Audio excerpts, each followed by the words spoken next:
Hi, I'm Jennifer Malone. I'm the group leader for Walking with Jesus. I'm a disciple too. And this past week we've been studying the disciple Peter.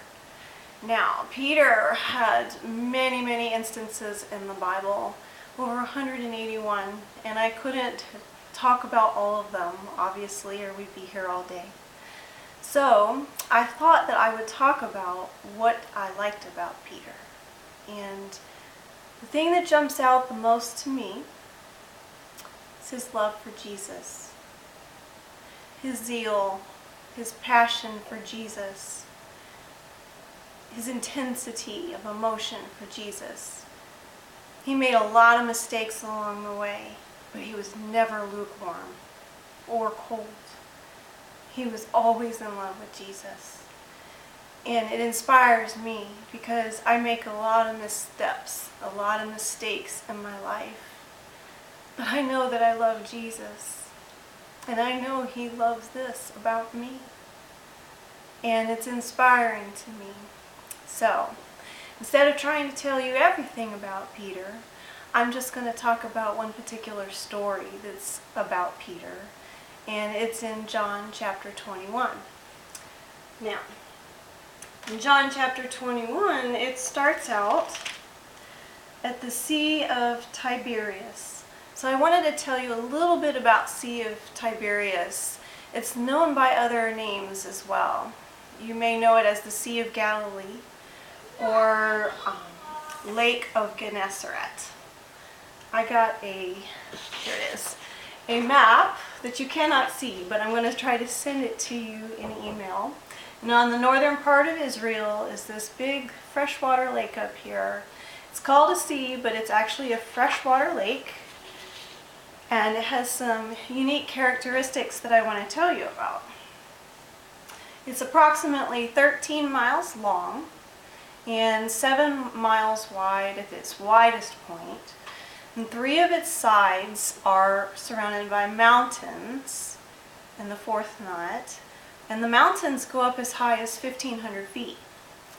And so this lake also sits 700 feet below sea level of the Mediterranean Sea.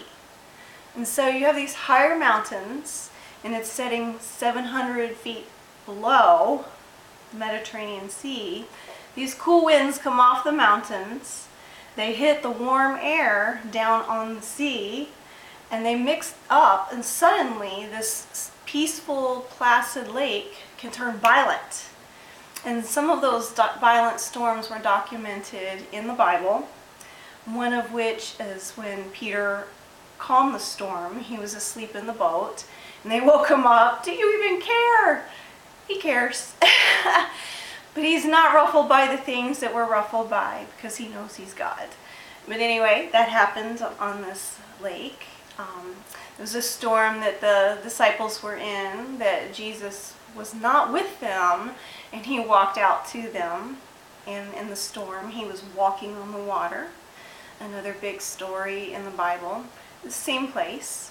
And this story right here is one that I'm going to talk about. It's in John chapter 21.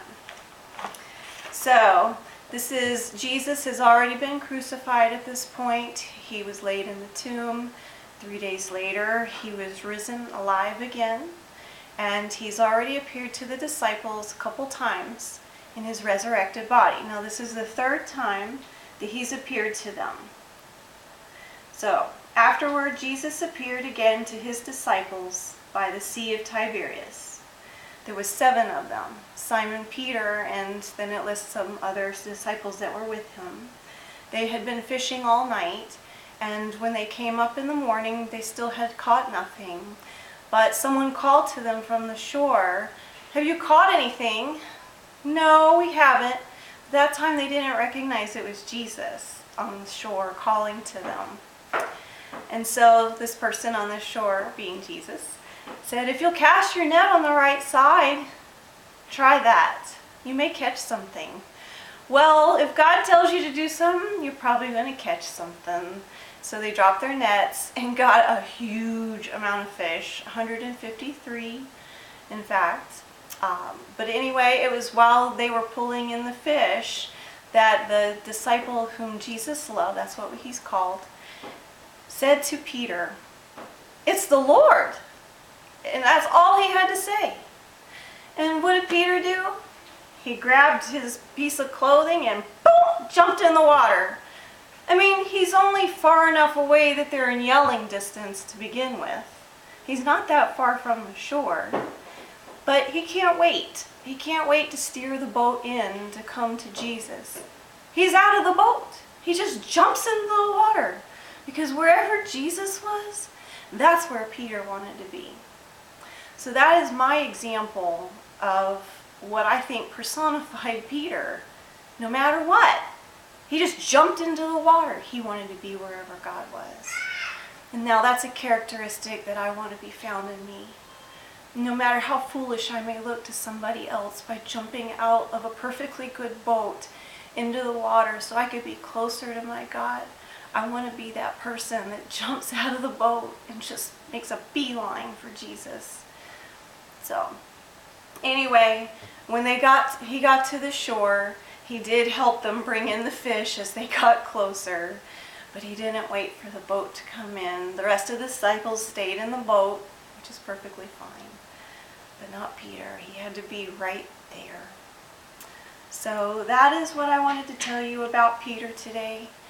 And I think it would be interesting if everybody could post some things that they appreciate about this particular disciple, or that they've learned about this particular disciple and his interactions with Jesus over this past week. You can post that on Facebook so that we can all see it, even though you're getting this video by email. So that's all, and I'll try to send you the map of Israel so you can see the Sea of Galilee. That's all.